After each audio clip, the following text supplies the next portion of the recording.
Kung kayo naghahanap ng pangregalo, pumunta na kayo sa Heroku. Bukod sobrang mura na, kumpleto pa, lahat ng hinahanap yung mga nandito na. So magpapasko na, alam ko na very rush na ang gagawin yung pag-shopping. So naghahanap kayo ng pinakamurang bilihan, dito na kayo. At rush na nga dahil kailangan kami daw ang mga magulang ang magregalo sa mga junakis namin, which is okay lang dahil sa dami kong napanood dito sa Facebook na nagre-regalo ng kung ano-ano, yun talagang hindi applicable para sa mga bata.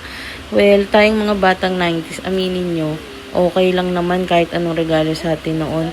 Pero ngayon kasi, upgraded na rin sila. Iba yung panahon natin sa panahon nila, 'di ba? So, eto na nga. Sobrang mumura lang. Kumpleto dyan. Pang tao, pang hayop, pang etc. Lahat nandyan na sa store na yan. All in na talaga mga mare.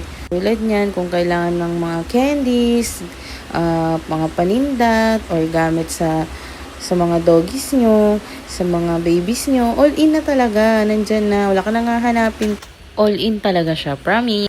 So, yun nga, ang usapan lang talaga, ang mamimili lang talaga yung batang maliit. Pero sa sobrang daming mura, makapabili ka talaga kahit di mo kailangan, parang kailangan mo. Andito rin, syempre, ang aking bunso. Like yung magkakasama, all in talaga. Walang maghihiwalay sa pamilyang to, as in.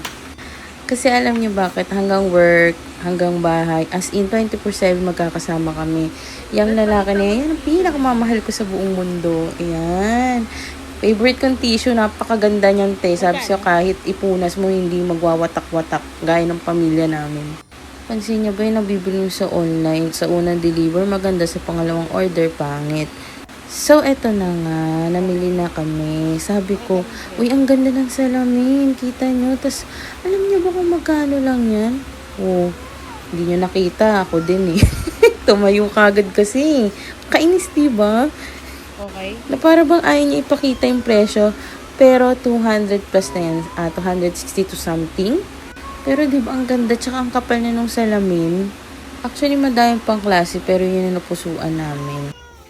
So, eto na nga. Alam niyo ba, halos 1 oras na kami nag-aantay sa kanya, yung batang yan. Napakatagal mamili ng regalo.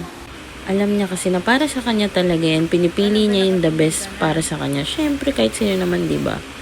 So, eto na nga, ipapakita ko sa inyo. Meron ding mga gamit ng babies. Pang newborn hanggang paglaki. Hanggang pagtanda pa nga eh. As in, kompleto. Meron din silang retail and wholesale price. Meron din silang pang newborn. Sobrang mura lang. Mga 35 lang ata yan. So, makakabili ka na kahit ilang piraso lang, diba?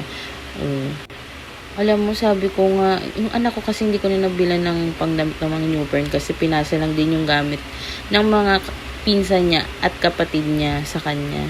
So, hindi na ako nag-nesting. Siguro yung konti lang talaga. Tingnan nyo yung pajama na to, 16 pesos lang. Pero quality naman. Pwede na para sa ating mahihirap at mga nagtitipid. At especially sa mga wais mom din, syempre. Kung gusto mo regaluhan yung mga nanay mo, mga tita mo, o kung sino man, girlfriend mo, jowa mo, yan. Pumunta kayo dito, may mga bags din.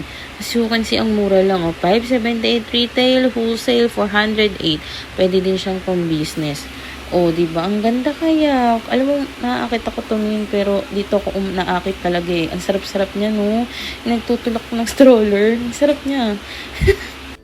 Then, pumunta naman kami dito sa mga Play-Doh. Dahil lahat ng Play-Doh namin ay puro plastic, parang kaibigan ko. Kuha kami kasi ang mumura ng plato, mga mi. Pero quality, the best quality talaga. Promise. Kasi, nag-decide kami na magpalit na. Aalisin na namin yung mga plastic naming mga baso at plato. Pati non-stick, aalisin na rin namin. Kasi cancerous talaga yan. Totoo naman yun eh. Aminin yung mas masarap kumain sa babasagin. So, located pala siya sa Binakayan, tabi mismo ng palengke. Pagpasok mo doon, edi pumasok ka ng go. So, yun lang. Salamat!